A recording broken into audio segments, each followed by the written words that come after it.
ఇసుక కృష్ణా జిల్లా మచిలీపట్నం పోలీస్ స్టేషన్లో సీఐతో పేర్ని నాని వాగ్వాదానికి దిగారు. ఇటీవల పేర్ని నాని నాయకత్వంలో మెడికల్ కాలేజీ వద్ద నిరసనకు దిగింది వైసీపీ. అనుమతులు లేని నిరసనలో పాల్గొన్నారని పేర్ని నానితో సహా 400 మందికి 41A నోటీసులు ఇచ్చారు పోలీసులు. ఇక పోలీసుల నోటీసులకు సమాధానం ఇవ్వొద్దని వైసీపీ గ్రూప్లో మెసేజ్ చేశారు నగర అధ్యక్షులు మేకల సుబ్బన్న. కేసు విచారణలో భాగంగా సుబ్బన్నను స్టేషన్కు పిలిపించారు పోలీసులు. విషయం తెలుసుకుని కార్యకర్తలతో కలిసి పోలీస్ స్టేషన్కు చేరుకున్న పేర్ని నాని ఆర్పేట సీఐతో వాగ్వాదానికి దిగారు.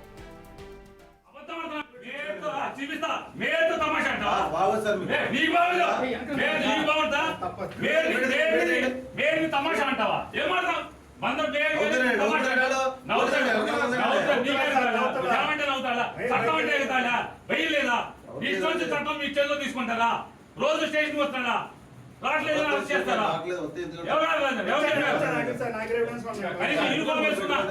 అబద్ధం ఆడుతున్నా సిసిబుడ్ ఎత్తి ఎందుకు వచ్చాడు అందుకు వచ్చాడని మాట్లాడతారు. చూడక్కర్లా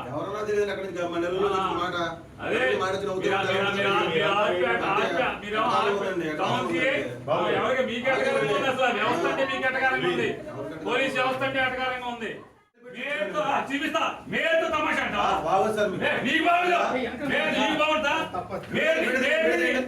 తమాషా అంటావా? ఏం మాట్లాడతావు?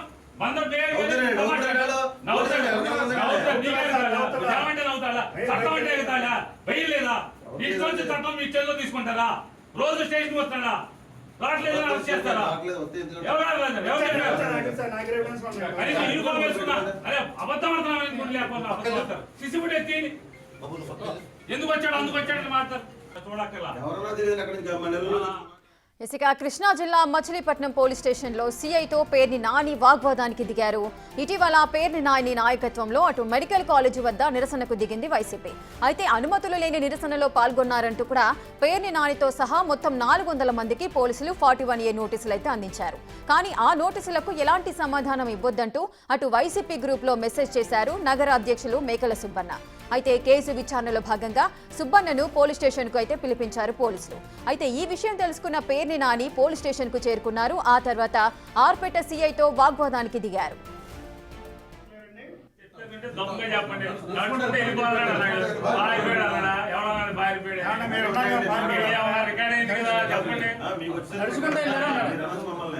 మీరు ఏమన్నారు? నడుచుకుంటే మీరు చెప్తారా? మీరు చెప్తే మేము చెప్తున్నా వేరే మీ ఇష్టం తమాషా అంటారా?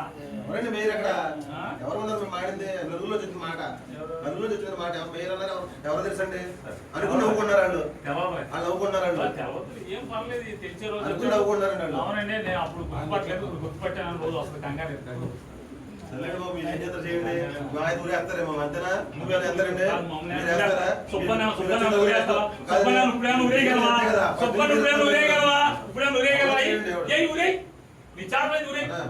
నువ్వేం చేయగలవు? ఏం ఉరేస్తావేంటి? ఏం చేయగలవంట? ఉరేయగలవా? వారం రోజులు సోమవారం దాకా జైల్లో పెడతావు. అంత మీరు చేసేది ఏమన్నా సబ్ జైల్లో పెట్టగలవు. అంత మీరు చేయగలిగేదా? ఉరేస్తారా? ఉరేసేస్తారా? పేతోడు గురించి మీరు ఈ పాటికి మొత్తం బందర్లో వైసీపీ గురేసేవాడు. రాష్ట్రంలో గురేసే అధికారం ఉంటే మనకి ధర్నా కేసు వచ్చిన దాంట్లో 41 నోటీస్ కంప్లైంట్ చేయడం వల్ల మిమ్మల్ని చేసి కోర్టు పెడతారు. సార్ మాకున్నది అది.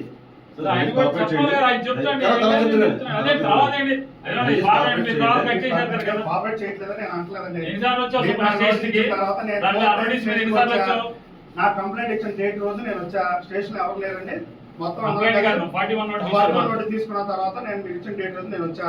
స్టేషన్ ఎవరు లేరండి, స్టేషన్ లో మీరు రాగానే నేను ఫోన్ చేస్తానని అన్నారు. నేను వెళ్ళిపోయా. మార్షల్ రోజు ఎస్ఐ గారికి ఫోన్ చేశా.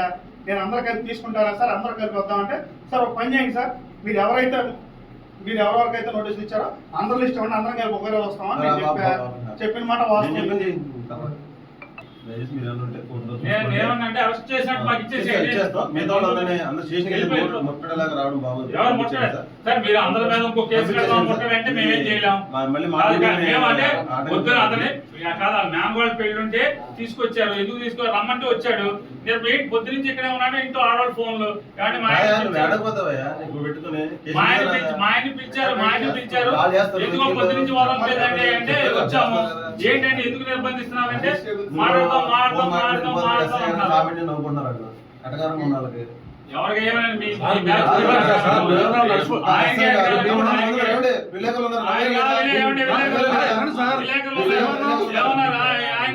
ఆయనే మీరే ఇంకా నా బ్యాచ్ ఇంకా ఎస్ఐ ఉన్నాడు. మీరేమన్నా మాట్లాడుతున్నారు కానీ మాకు తెలియదు అట్లాంటిది. మాకు ప్రభాకర్ రావు అంటే విపరీతమైన గౌరవం. మాకు చాలా గౌరవం ప్రభాకర్ రావు అంటే. ఆయన ఎందుకు అట్టగలమంటాం బాబు? ఈ స్టేషన్ ఈ బందర్లో అతి తక్కువగా హెరాస్మెంట్, అధికార పార్టీకి హెరాస్మెంట్ లొంగిపోయి చేయకుండా ఉన్నాడు తక్కువ మంది. నువ్వు అక్కడ ఆయన కూడా చెప్పావు ఆయనకి. ఏం కావాలి రాగానే చెప్పావు ఆయనకి. రైట్, ఇక పూర్తి డీటెయిల్స్ మా ప్రతినిధి శివ అందిస్తారు. శివ, మనం చూస్తూనే ఉన్నాము, అటు మచిలీపట్నంలో పోలీస్ స్టేషన్లో సీఐతో వాగ్వాదానికి దిగుతున్నారు వైసీపీ నేత పేర్ని నాని. ఈ వాగ్వాదానికి గల కారణాలేంటి? రాజుగా మొత్తం మీద చూసుకుంటే కనుక వైఎస్ఆర్సీపీ నేత మాజీ మంత్రి పేర్ని నాని పోలీస్ స్టేషన్ లో కొంతసేపు హల్చల్ సృష్టించిన పరిస్థితి కనిపిస్తోంది. మచిలీపట్నం టౌన్ పోలీస్ స్టేషన్ లో సీఐతో తీవ్ర స్థాయిలో వాగ్వివాదాన్ని దిగారు. పోలీసులు అనే అంశాన్ని పూర్తి స్థాయిలో మర్చిపోయి సాధారణ వ్యక్తులతో ఏ రకంగా అయితే వివాదాలకి వాగ్వివాదం జరుగుతాడో అదే రకంగా వ్యవహరించిన పరిస్థితి కనిపించింది. ఇటీవల పేర్ని నాని నాయకత్వంలో మెడికల్ కాలేజీ వద్ద నిరసన చేశారు. మెడికల్ కాలేజీకి అనుమతి లేదు అని చెప్పి పోలీసులు 31 యాక్ట్ కింద నోటీసులు ఇవ్వడం జరిగింది. అలాగే 144 సెక్షన్ ఉందని చెప్పి ఆ రోజు చెప్పడం జరిగింది. అయినా కానీ పోలీసులు ఆంక్షల్ని సైతం ధిక్కరించి ఆ రోజు ర్యాలీ నిర్వహించారు. ఈ నేపథ్యంలో 400 మందికి మచిలీపట్నం 1 టౌన్ పోలీసులు 41A నోటీసులు జారీ చేశారు. అయితే పోలీసులు ఇచ్చిన నోటీసు కూడా సమాధానం ఇవ్వద్దని చెప్పి వైఎస్ఆర్సీపీ గ్రూప్ లో నగరాధ్యక్షుడు మేకల సుబ్బన్న మెసేజ్ పెట్టాడు. సో చాలా మంది పోలీసులకు సంబంధించి నోటీసుకు రిప్లై ఇవ్వమని చెప్పి వైసీపీ నేతలు నడుతుంటే తమ అధ్యక్షుడు వివరాలు ఇవ్వద్దని చెప్పి ఆదేశాలు జారీ చేశారు. తాము ఎటువంటి వివరాలు ఇవ్వమని చెప్పి కూడా భీష్మించి కూర్చున్న పరిస్థితి కనిపించింది. ఈ నేపథ్యంలోనే ఒక్కసారిగా కేసు విచారణలో భాగంగా సుబ్బన్నని పోలీస్ స్టేషన్ కి ఉదయం పోలీసులు పిలిచారు. విషయం తెలుసుకుని నాని కార్యకర్తలు సహా అక్కడికి వెళ్లిపోయిన పరిస్థితి కనిపిస్తా ఉంది. ఆర్ఆర్పేట సీఐతో తీవ్రస్థాయిలో వాయిదాలు ఒక సందర్భంలో సీఐతో అత్యంత దురుసుగా ప్రవర్తించిన పరిస్థితి కనిపించింది. పేర్ని నాని చర్యలతో పోలీసులు సైతం విస్తరపోయిన పరిస్థితి కనిపిస్తా ఉంది. స్టేషన్ నుంచి వెళ్లిపోవాలని చెప్పి పోలీసులు అయితే డిమాండ్ చేసిన పరిస్థితి కనిపిస్తా ఉంది. రాధిక, శివ, అసలు అనుమతులు లేకుండా ధర్నాలు చేయడము నేరమని చెప్పుకోవచ్చు. మరి అదేవిధంగా ఎంతమంది అయితే ఈ ధర్నాలు చేశారో వారికి నోటీసులకు పర్మిషన్ కూడా, నోటీసులు ఇచ్చినప్పుడు వాటికి రియాక్షన్ ఇవ్వడము, సమాధానాలు ఇవ్వడము, ఆ నోటీసులు అందుకున్న వారి వంత అవుతుంది. కానీ ఆ నోటీసులకు కూడా మీరు సమాధానాలు ఇవ్వద్దు అంటూ కూడా వారు ఆ సుబ్బన్న అయిన వ్యక్తి ఎవరైతే ఉన్నారో ఆయన కూడా ఆ విధంగా మాట్లాడడం కూడా తప్పుగానే మనం పరిగణించవచ్చు. ఈ విధంగా అంటే పోలీసుల యొక్క విధులకు ఆటంకం కలిగించే వ్యక్తులను ఎవరినైనా కూడా వారికి పనిష్ చేసే అధికారం కూడా పోలీసులకు ఉంటుంది. మరి ఇప్పుడు పేర్ని నాని కూడా అదే పద్ధతిలో అక్కడ వాగ్వాదం చేస్తున్నారు కదా, ఆయన పైన చర్యలు తీసుకునే అవకాశాలు ఉంటాయా? ఖచ్చితంగా పోలీసులకు సంబంధించి విధుల్లో ఉన్న అధికారులకి ఆటంకం కలిగించిన నేపథ్యంలో కూడా పేర్ని నానిపై కూడా పోలీసులు కేసు నమోదు చేసే దిశగా ప్రయత్నాలు చేస్తున్నారు. ఎందుకంటే పోలీస్ స్టేషన్ కి వెళ్లడంతో పాటు పోలీస్ స్టేషన్ లో దౌర్జన్యంగా ఇష్టానుసారంగా వ్యవహరించిన పరిస్థితి కనిపిస్తుంది. అలాగే పోలీసులు ఏదైతే ఒక కేసులో భాగంగా విచారణకు సహకరించాలని చెప్పి 41A నోటీస్ ఇచ్చారో ఆ నోటీస్ కి రిప్లై ఇవ్వద్దు, జవాబు ఇవ్వద్దు అని చెప్పి తిరిగి గ్రూప్ లో SMS పెట్టడం కూడా పూర్తి స్థాయిలో కూడా చట్టరీత్యా నేరంగా పరిగణిస్తుంది. అలాగే కేసుని తప్పుదారి పట్టించే విధంగా కూడా వ్యవహరిస్తున్న పరిస్థితి కనిపిస్తా ఉంది. కాబట్టి ఖచ్చితంగా ఎవరైతే ఆ మెసేజ్ పెట్టారో వారిపైన, అలాగే పోలీస్ స్టేషన్కి వెళ్ళి దౌర్జన్యంగా పోలీసులపై వాగ్వివాదం తిరిగి విధులకి ఆటంకం కలిగించిన మాజీ మంత్రి పేర్ని నానిపై కూడా కేసు నమోదు చేసేందుకు పోలీసు అధికారులు న్యాయ నిపుణులతో సంప్రదింపులు జరుపుతా ఉన్నారు. Radhika, right, thank you Shiva, thanks for the details.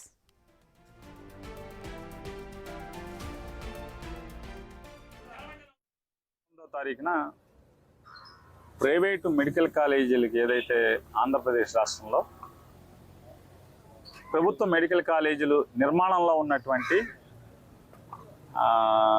లేదా పూర్తయినటువంటి మెడికల్ కాలేజీలని విడతల వారీగా ప్రైవేటీకరణ చేయాలి, 66 ఏళ్ల పాటు ప్రభుత్వ హాస్పిటల్తో కూడినటువంటి మెడికల్ కాలేజీ. అంటే మెడికల్ కాలేజీలో సీట్లు డొనేషన్లకి ఎంతకు అమ్ముకుంటున్నారో సమాజానికి తెలుసు. ఎంబీబీఎస్ సీటు ఎన్ని కోట్లకు అమ్ముతున్నారు, పీజీ సీట్లు ఎన్ని కోట్లకు అమ్ముతున్నారో ప్రతి ఒక్కరికి తెలిసిందే. ప్రభుత్వ ఆసుపత్రిని ఆధారం చేసుకుని ఏర్పాటైనటువంటి మెడికల్ కాలేజీని అంటే సీట్లు అమ్ముకుంటాకి, అలాగే హాస్పిటల్ను కూడా 60 ఏళ్ల పాటు దారాదత్తం చేసేటువంటి ఒక కార్యక్రమాన్ని తెలుగుదేశం ప్రభుత్వం మొదలుపెట్టంగానే దానిలో భాగంగా ఒక రాజకీయ పార్టీగా, ఒక ప్రజా సంఘంగా ప్రజల ఆస్తుల్ని ప్రైవేటుకు దారాదత్తం చేస్తున్నటువంటి తప్పుడు ఆలోచనల్ని నిరసిస్తూ మెడికల్ కాలేజీ వరకు శాంతియుతంగా వెళ్ళి అక్కడ మా నిరసన తెలియజేయాలి. కాలేజీలోకి వెళ్లకుండా కాలేజీ బయటే చెయ్యాలి, తద్వారా ప్రభుత్వానికి మా నిరసన తెలియజేయాలని చెప్పిన ఒక రాజకీయ పార్టీగా ప్రజా సంఘంగా కార్యక్రమాన్ని ఏర్పాటు చేస్తే అది విచిత్రం అనాలా, దురదృష్టం అనాలా, హాస్యాస్పదం అనాలా? తెలుగుదేశం పార్టీ ప్రభుత్వంలోకి ఎక్కిన దగ్గర నుంచి 365 రోజులు సెక్షన్ 30 పోలీసు చట్టం అమల్లో ఉంటాం. రోజు 144 సెక్షన్, రాష్ట్రం అంతా కూడా 144 సెక్షన్, రోజు సెక్షన్ 30 పోలీస్ యాక్ట్ అమల్లో ఉంటాం. ఇది విచిత్రమా? లేదే ప్రజాస్వామ్యాన్ని అంటే ఇనుపు సంఖ్యలతో లేకపోతే ఈ చట్టాలతో అణిచివేద్దామనే, తద్వారా రాజ్యాధికారాన్ని సుస్థిరం చేసుకోవచ్చు అనేటువంటి తప్పుడు ఆలోచన మరి పాలకులకే తీయాలి, ప్రజల ఆలోచనకే వదిలేస్తున్నాం. ఇలా ఉంటే మేము సెక్షన్ 30 అమల్లో ఉంది, మీకు పర్మిషన్ ఇవ్వలేదు, మీరు వెళ్ళబాకండి అంటే 365 రోజులు సెక్షన్ 30 అమల్లో ఉంటే ఎలా? అంటే ప్రజలెవరు గొంతెత్తకూడదా? నిరసన తెలియకూడదా? తప్పుని తప్పు, ఈ ప్రజాస్వామ్య దేశంలో ఒక ప్రభుత్వం, ఒక రాజ్యం తప్పు చేస్తుంటే తప్పు అని కూడా గొంతెత్తే అధికారం లేదు. పోలీసు పర్మిషన్ ఇస్తేనే, ప్రభుత్వం పర్మిషన్ ఇస్తేనే వాళ్ళు చెప్పినట్టుగానే ధర్నా చేయాలి అంటే ఇది జరుగుద్దా? ఈ ప్రజాస్వామ్య దేశంలో అవుతుందా? నిరసన తెలియజేశాం, ఇంకా 100 మీటర్ల యువతలే పోలీసులు ఆపారు, ఆగిపోయాం. మా ఓపుకున్నంత మేర మా నిరసన తెలియజేశాం, అక్కడి నుంచి వచ్చాం. వచ్చిన రోజు రాత్రి ఎఫ్ఐఆర్ 42 మందికి అని కట్టారు. రాత్రి 12:30కి 400 మంది అని ప్రెస్ నోట్ పంపించారు పోలీసు వారు. దాంట్లో అక్కడి నుంచి నోటీసులు ఇవ్వడం స్టార్ట్ చేశారు. విడతల నోటీసులు ఇచ్చిన వాళ్ళందరూ కూడా దాదాపుగా వచ్చారు. పోలీస్ స్టేషన్కి వచ్చాం.